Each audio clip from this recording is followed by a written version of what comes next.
जय हिंद। आप सभी का स्वागत है आपके अपने YouTube channel belong to teaching centre में। तो आज हम लोग उपस्थित है इस सप्ताह के रसायन विज्ञान के पहले क्लास में। Welcome to all guys in unique chemistry classes.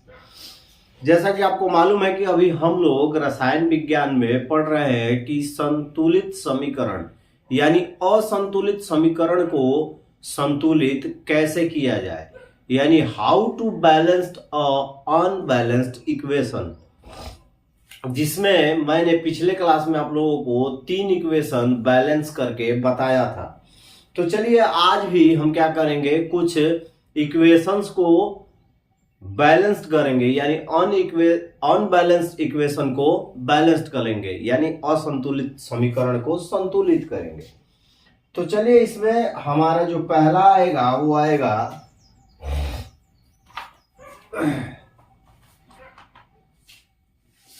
3 हमने उस दिन बताए थे। तो आज हम शुरू करेंगे अपना 4 नंबर आएगा KCl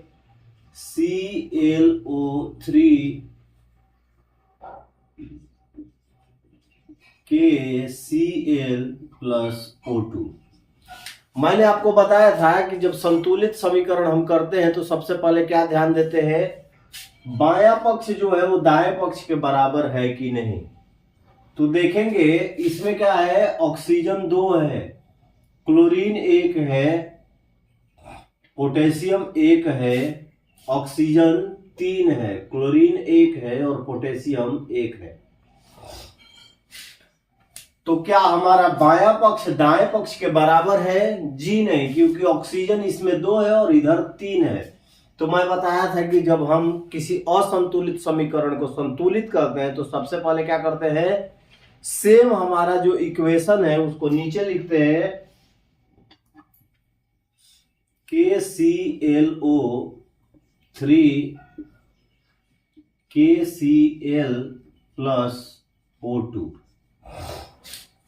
इधर हमारा 2 है और इधर 3 है। मैं आपको बताया था नंबरिंग कभी भी आप बनाते समय सिर्फ रफ में लिखेंगे, फेयर में या जब एग्जाम में जाएंगे तो नंबर नहीं लिखेंगे, ये आपको खुद मन में काउंट करना है।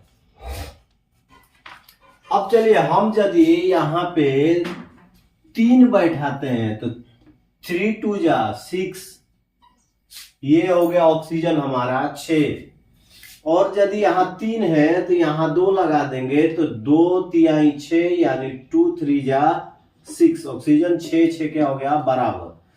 अब इधर पोटेशियम 2 है और क्लोरीन भी 2, तो यहां यदि हम 2 लगा देते हैं तो हमारा पोटेशियम भी 2 और क्लोरीन भी 2। अब देखिए आपका बायां पक्ष है वो दाएं पक्ष के बराबर हो गया, यानी बायां पक्ष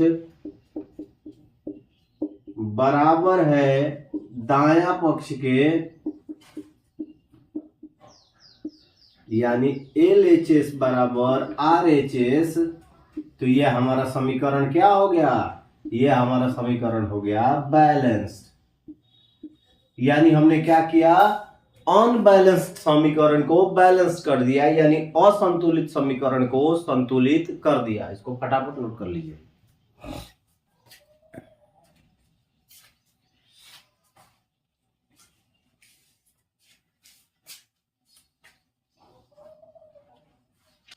चलिए अब 5वें हम समीकरण की ओर चलते हैं, जिसमें हमें एक दिया गया है समीकरण Mg plus HCl MgCl2 plus H2, जहां हाइड्रोजन की संख्या राइट साइड में 2, क्लोरीन की संख्या 2 और मैग्नीशियम की संख्या 1।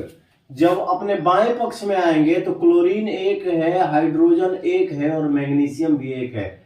ये दोनों आपस में क्या है, इनके नंबर्स बराबर नहीं है, यानी कि जितना परमाणु जब रिएक्शन में भाग लेता है उससे ज्यादा बन रहा है, तो ये बैलेंस नहीं है। तो इसको बैलेंस करेंगे। तो बैलेंस करने के लिए मैं आपको क्या बताया था कि जैसे ही हमारे पास कोई आता है तो सेम पहले क्या करते हैं, क्वेश्चन को नीचे लाते हैं और देखते हैं कि MgCl2 पहले से है और H2। तो देखिए कहां मिस्टेक है, मिस्टेक सिर्फ है कि बाकी इधर बाएं पक्ष में सब 1 1 है, लेकिन यहां पर क्लोरीन 2 है और हाइड्रोजन 2 है। तो यदि हम 2HCl लिख देते हैं तो हाइड्रोजन भी 2 हो जाएगा, क्लोरीन भी 2 हो जाएगा, मैग्नीशियम 1, पहले से हमारे दाएं पक्ष में 1 मैग्नीशियम है, 2 क्लोरीन और 2 हाइड्रोजन। अब देखिए आपका बायां पक्ष है वो दाएं पक्ष के क्या हो गया, बराबर हो गया, यानी LHS left hand side equal to RHS, यानी बायां पक्ष जो है वो दाएं पक्ष के बराबर हो गया, यानी ये समीकरण बैलेंस्ड हो गया, यानी संतुलित हो गया। चलिए इसको भी फटाफट लिख लीजिए।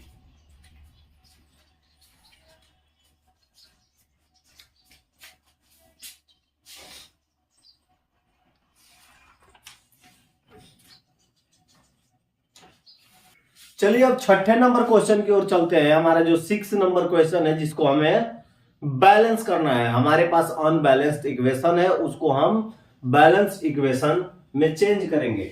अब देखिए सबसे पहले मैं क्या बताया, हम नंबरिंग मिलाते हैं, रफ में नंबरिंग लिख सकते हैं, लेकिन यदि हम फेयर कर रहे हैं या एग्जाम में बैठे हैं तो उस समय कोई नंबरिंग नहीं रहेगा, सिर्फ हम अपना दिमाग चलाएंगे, उसी में काउंट करेंगे। हाइड्रोजन की संख्या 2, SO4 की संख्या 3, एल्युमिनियम की संख्या 2। SO4 का होल ट्वाइस में, ये होल थ्राइस में कभी भी गुणा मत कीजिएगा।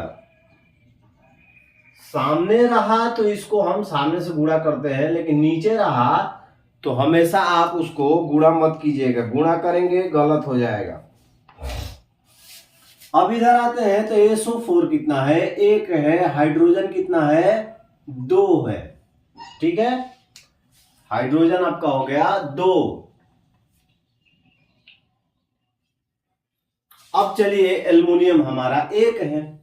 अब क्या करते हैं, सबसे पहले ऊपर वाले इक्वेशन को नीचे लाते हैं, Al2SO4 का होल ट्वाइस यानी 4×12 भी कहेंगे तो भी चलेगा, या सीधे सीधे इसके नंबर को नीचे लिख दिए तो भी चलेगा। अब देखिए हमारा मामला कहां फंस रहा है, सबसे पहले तो यहाँ 2 है एल्युमिनियम, एल्युमिनियम यहाँ स्वतंत्र है, यहाँ 2 बैठा दिए तो ये भी एल्युमिनियम हो गया 2, इधर भी और इधर भी हो गया 2।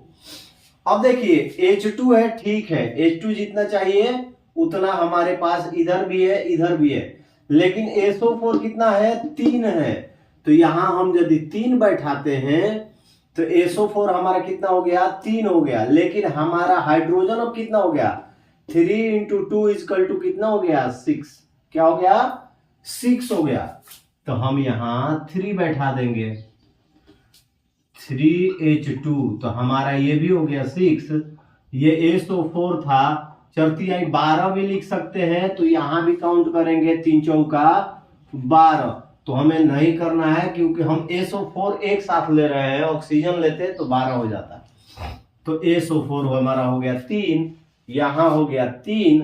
अब देखिए 2 6 3 6 3 2, यानी आपका LHS बराबर है RHS के, यानी ये समीकरण हो गया बैलेंस्ड। बहुत लोग ये बोलेंगे कि हम इसे 4×3 क्यों नहीं किए। देखिए यदि यहां पर O4 का होल थ्राइस रहता तो हम इसे ऑक्सीजन 12 लिख सकते थे, लेकिन ब्रैकेट में SO4 का होल थ्राइस दिया है, इसलिए हमने इसको 3 लिखा है। तो हमेशा दिमाग में रखिएगा कि जब स्पेशल ब्रैकेट में कोई आपका एटम्स है और उसके नंबर्स है, ट्वाइस है, थ्राइस है, तो उस नंबर को ही लिखेंगे। यदि ऑक्सीजन यहाँ पे स्वतंत्र रहता तब इसको हम क्या करते, इंटू कर देते, 4×3 = 12। उस हिसाब से यदि ऑक्सीजन को भी देखेंगे तो 3×4 = 12 ही आएगा, लेकिन हम SO4 का लेके चल रहे हैं इसीलिए हमने 3 लिखा है। तो ये रहा आपके कुछ महत्वपूर्ण unbalanced equation two change a balance equation, यानी हमने क्या किया, असंतुलित समीकरण को संतुलित किया है। तो आज के लिए इस वीडियो में इतना ही, कल फिर मिलेंगे अगले वीडियो में, तब तक के लिए आप सभी को जय हिंद। इसको लिख लीजिए।